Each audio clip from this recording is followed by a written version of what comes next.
ओम शांति। 1 मई 2026 के ईश्वरीय महावाक्य। पहले एक नज़र मुरली के मुख्य पॉइंट पर। बाबा ने कहा, भक्ति मार्ग उतरती कला में ले जाता है, जबकि ज्ञान चढ़ती कला में ले जाता है। सतयुग त्रेता में भक्ति नहीं होती, भक्ति द्वापर से शुरू होती है। भारत पहले स्वर्ग था, अब रावण मत के कारण कंगाल बन गया है। बाप परमात्मा ही आकर स्वर्ग की स्थापना करते हैं और नर से नारायण बनाते हैं। और फिर बाबा ने कहा, ग्लानि निंदा करने से आत्मा पतित और कमजोर बन जाती है।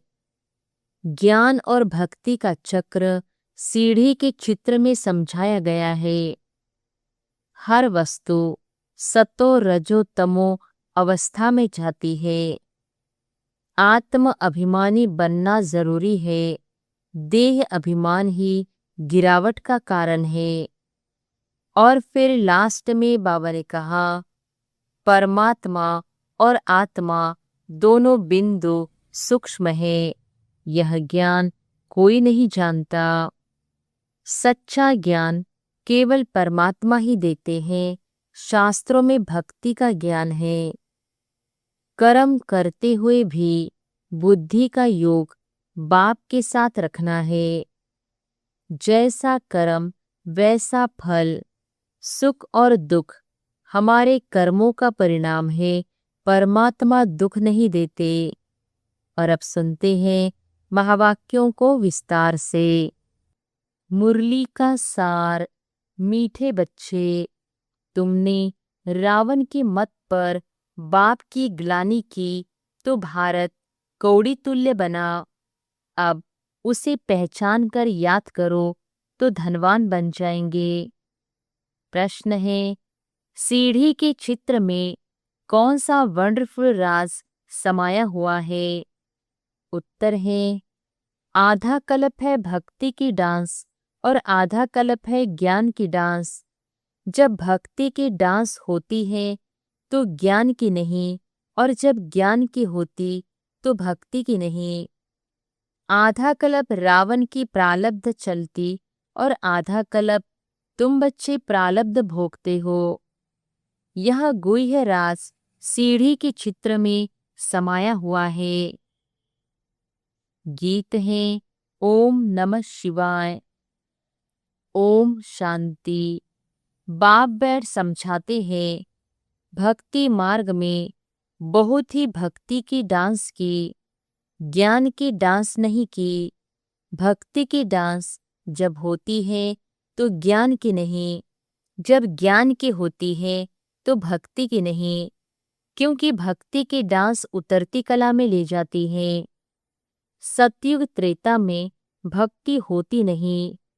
भक्ति शुरू होती है द्वापर से। जब भक्ति शुरू होती है तो ज्ञान की प्रालब्ध पूरी हो जाती है। फिर उतरती कला होती है।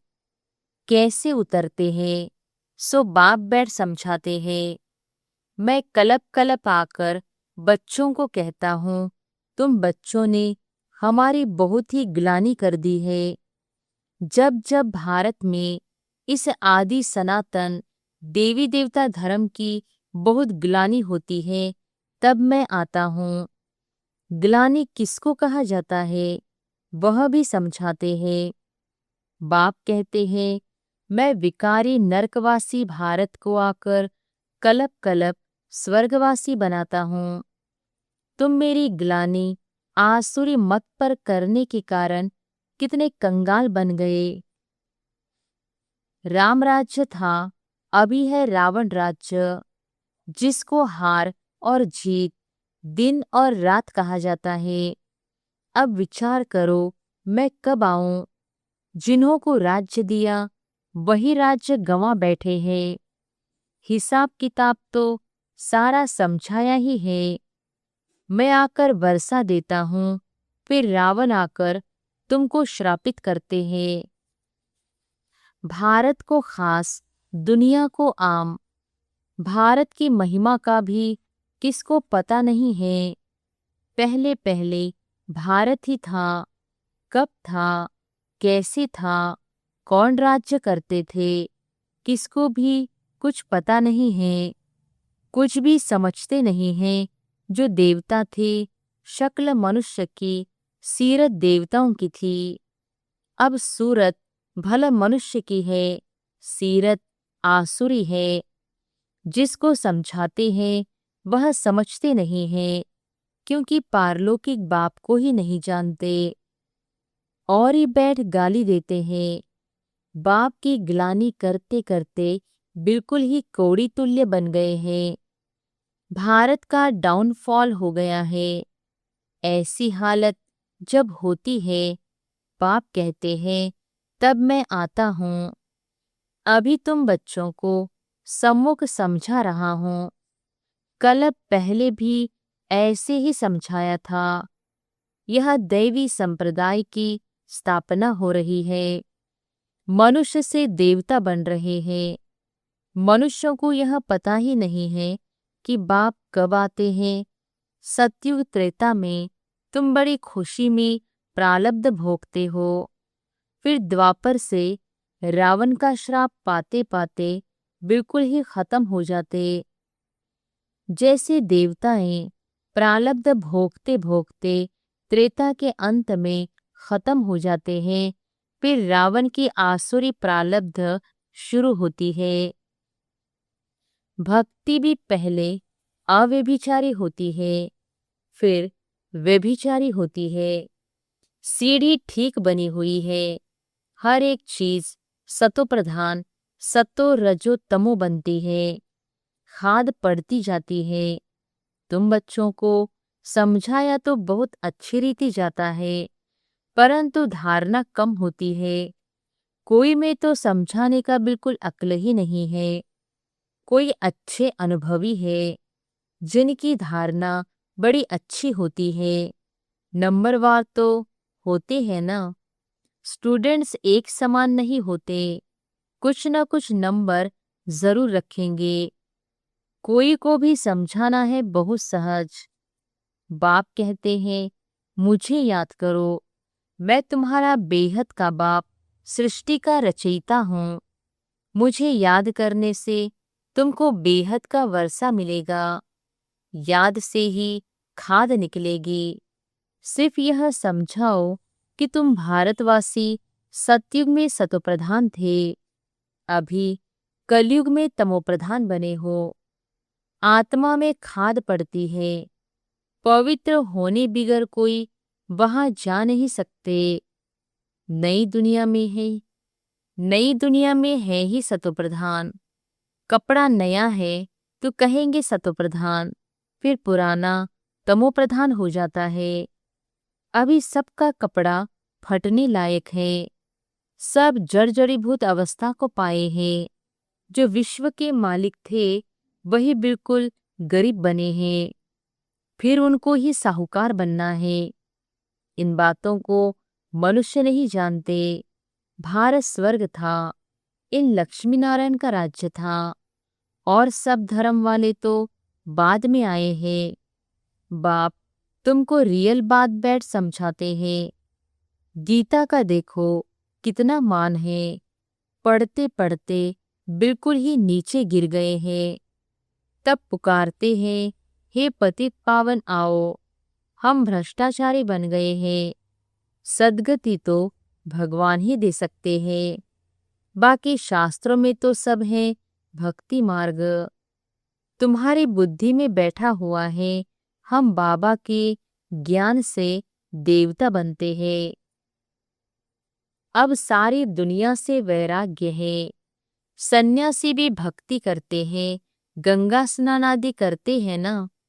भक्ति भी सतोप्रधान फिर रजो तमो होती है। यह भी ऐसे है। आधा कल्प ब्रह्मा का दिन और आधा कल्प रात गाई जाती है। ब्रह्मा के साथ जरूर ब्राह्मणों का भी होगा। तुम अभी दिन में जाते हो, भक्ति की रात पूरी होती है। भक्ति में तो बहुत दुख है। उनको रात कहा जाता है। अंधेरे में धक्के खाते रहते भगवान से मिलने के लिए। भक्ति मार्ग में सद्गति देने वाला कोई होता नहीं। तुम्हारे सिवाय कोई भी यथार्थ रीति भगवान को नहीं जानते हैं। आत्मा भी बिंदी, परमात्मा भी बिंदी है। यह बात कोई भी समझ न सके। परमात्मा ही स्वयं आकर ब्रह्मा तन से समझाते हैं। उन्होंने फिर भागीरथ बैल के रूप में दिखाया है। अब बैल की तो बात ही नहीं है। बाप सब बातें अच्छी रीति समझाते हैं, परंतु किसकी बुद्धि में पूरी रीति बैठता नहीं। बाप बैठ समझाते हैं, बच्चे, मैं तुम आत्माओं का बाप हूँ। तुम मुझे याद करो और वर्षे को याद करो तो तुम्हारे विकर्म विनाश होंगे। फिर भी कहते हो भूल जाते हैं। वाह, ऐसे साजन व बाप को भूलना चाहिए। स्त्री पति को अथवा बच्चे कभी बाप को भूलते हैं क्या? यहाँ तुम क्यों भूलते हो? कहते भी हो बाबा आप हमको स्वर्ग का मालिक बना रहे हैं, फिर भी भूल जाता। बाप कहते हैं याद नहीं करेंगे तो अंदर जो कट चढ़ी है वह कैसे निकलेगी। मुख्य बात ही याद की। अपना कोई दूसरे धर्म से ताल्लुक नहीं है। स्कूल में तो हिस्ट्री ज्योग्राफी समझाते हो, कोई तो बिल्कुल समझते नहीं। बाप पढ़ाते हैं, यह बुद्धि में बैठता नहीं है। अच्छा, बाप और वर्षा तो याद करो कि यह भी भूल जाते हो। जिसके लिए आधा कल्प से भक्ति करते आए उस बाबा को याद नहीं करते। तुम बच्चों की बुद्धि में है अब हम यह शरीर छोड़ राजाई में जाएंगे, यह अंतिम जन्म है।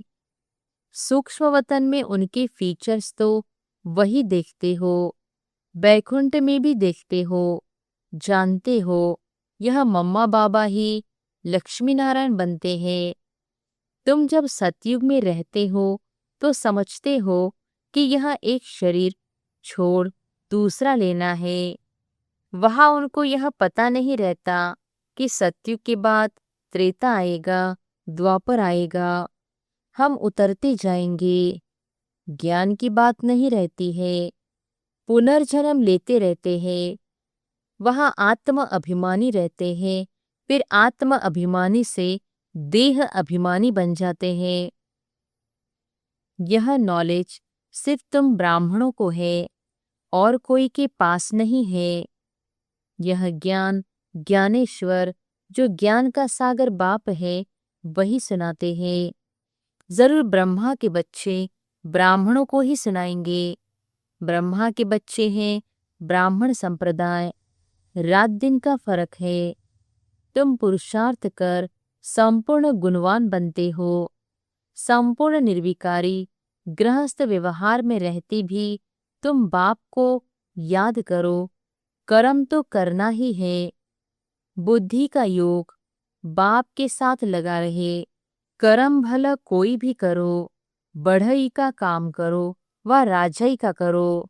राजा जनक का भी गायन है ना, राजाई करते रहो परंतु बुद्धि का योग बाप के साथ लगाओ तो वर्षा मिल जाएगा। बाप कहते हैं मन मना भव मामेकम याद करो। शिव बाबा कहते हैं सिर्फ शिव कहने से लिंग याद आएगा और तो सबके शरीर का नाम लिया जाता है, पाठ शरीर से बजाते हैं। अभी तुमको आत्म अभिमानी बनाया जाता है जो आधा कल्प चलता है। इस समय सभी है देह अभिमान में, वहां आत्म अभिमानी होंगे यथा राजा रानी तथा प्रजा। आयु तो सबकी बड़ी होती है, यहाँ सबकी आयु कम है। तो बाप सम्मुख बैठ बच्चों को कितना अच्छी रीति समझाते हैं। हे आत्माओं, क्योंकि आत्मा ज्ञान लेती है, धारणा आत्मा में होती है। बाबा को शरीर तो है नहीं, आत्मा में सारा ज्ञान है।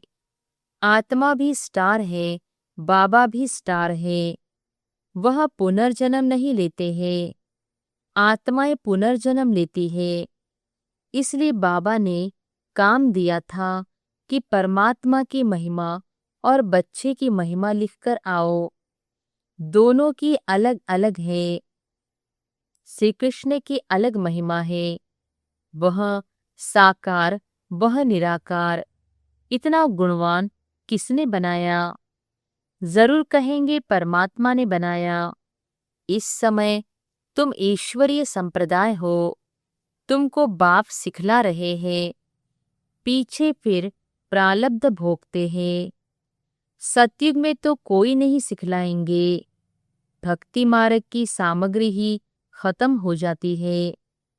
इस दुनिया से वैराग्य भी चाहिए, अर्थात देह सहित देह के सब संबंध छोड़ अपने को अशरीरी आत्मा समझना है। नंगे आए थे, नंगे जाना है। यह पुरानी दुनिया खलास हो जानी है, हम सब नई दुनिया में जाने वाले हैं। बस यह याद की मेहनत करते रहो, इसमें ही फेल होते हैं, याद करते नहीं हैं। जो भी समझने के लिए आते हैं उनको भी यही समझाना है। शिव बाबा ब्रह्मा द्वारा कहते हैं कि मुझे याद करो, तो याद से तुम्हारी खाद निकल जाएगी, तुम विष्णुपुरी के मालिक बन जाएंगे। विष्णुपुरी ही स्वर्गपुरी है। तो जितना हो सके बाप को याद करो। जिस बाप को आधा कल्प याद किया है वह अब सम्मुख आए हैं, कहते हैं मुझे याद करो। उनको कोई भी जानते नहीं, खुद ही आकर अपना परिचय देते हैं। मैं जो हूँ, जैसा हूँ, ऐसा कोई बिरला जानते और निश्चय करते हैं। निश्चय कर लेते हैं तो पुरुषार्थ कर वर्षा पा लेते हैं। शिव बाबा कहते हैं मुझे याद करने से ही तुम्हारे विकर्म विनाश होंगे और तुम पवित्र बन पवित्र दुनिया के मालिक बनेंगे। विकर्म कोई भी नहीं करना है। अच्छा, मीठे मीठे सिकिलधे बच्चों प्रति माता पिता बाप दादा का याद प्यार और गुड मॉर्निंग। रूहानी बाप की रूहानी बच्चों को नमस्ते। धारणा के लिए मुख्य सार। पहली पॉइंट, पुरुषार्थ कर संपूर्ण गुणवान बनना है। कर्म कोई भी हो लेकिन बाप की याद में रहकर करना है, कोई भी विकर्म नहीं करना है। दूसरी पॉइंट, यह पुराना कपड़ा शरीर जर्जरी भूत है, इससे ममत्व निकाल देना है। आत्मा को सत्वप्रधान बनाने का पूरा पूरा पुरुषार्थ करना है। वरदान है, सदा अतीन्द्रिय सुख की अनुभूति करने वाले अटल अखंड स्वराज्य अधिकारी भव। सदा अतीन्द्रिय सुख की अनुभूति करने वाले अटल अखंड स्वराज्य अधिकारी भव। जो बच्चे संगम युग पर अतीन्द्रिय सुख का वर्षा सदा काल के लिए प्राप्त कर लेते हैं, अर्थात जिनका बाप के विल पर पूरा अधिकार होता है, वे विल पावर वाले होते हैं। उन्हें अटूट अटल अतीन्द्रिय सुख की अनुभूति होती है। ऐसे वारिस अर्थात संपूर्ण वर्षे के अधिकारी ही भविष्य में अटल अखंड स्वराज्य का अधिकार प्राप्त करते हैं। स्लोगन है, जहाँ मेरापन आता है वहाँ बुद्धि का फेरा हो जाता है। जहाँ मेरापन आता है वहाँ बुद्धि का फेरा हो जाता है। मातेश्वरी जी के अनमोल महावाक्य। चढ़ती कला और गिरती कला की मुख्य जड़ क्या है? बहुत मनुष्य यह प्रश्न पूछते हैं कि जब इतना पुरुषार्थ कर जीवन मुक्ति पद को पाते हैं तो फिर वहाँ क्या कारण बनता जो हम नीचे गिरते हैं? भला हम नीचे गिरते हैं, भला हम कहते हैं कि यह हार और जीत का खेल है। इसमें चढ़ती कला और उतरती कला होने का भी कोई कारण जरूर है, जिस कारण के आधार पर यह खेल चलता है। जैसे पुरुषार्थ से हम चढ़ रहे हैं, वैसे गिरने का भी कारण जरूर है। अब कारण भी कोई बड़ा नहीं है, जरा सी भूल है। जैसे परमात्मा कहता है, मुझे याद करो तो मैं तुमको मुक्ति जीवन मुक्ति पद पद दूंगा। वैसे ही जब बॉडी कॉन्शियस हो परमात्मा को भूलते हैं तो गिरते हैं, फिर वाम मार्ग में चले जाते हैं, फिर 5 विकारों में फंसने से दुख उठाते हैं। तो यह हुआ अपना दोष, न कि रचता का दोष है। जो लोग कहते हैं दुख सुख परमात्मा ही देता है, यह कहना बिल्कुल रॉन्ग है। बाबा सुख रचता है, न कि दुख रचता। बाकी हम श्रेष्ठ कर्म से सुख उठाते हैं और भ्रष्ट कर्म से दुख भोगते हैं। बाकी अच्छे कर्म का फल और बुरे कर्मों का दंड परमात्मा द्वारा अवश्य मिलता है। परंतु ऐसे नहीं कहेंगे कि दुख सुख दोनों परमात्मा देता है। नहीं, परमात्मा तो चढ़ती कला में हमारे साथ है, बाकी गिराने वाली माया है। कॉमन रीति में भी कोई साथ अथवा मदद लेते हैं सुख के लिए, बाकी दुख उठाने के लिए कोई किसका साथ नहीं लेते। बाकी तो जैसा जैसा जैसा कर्म वैसा वैसा फल की रिजल्ट। तो इस ड्रामा के अंदर सुख दुख का खेल अपने कर्मों के ऊपर बना हुआ है, परंतु तुच्छ बुद्धि मनुष्य इस राज को नहीं जानते।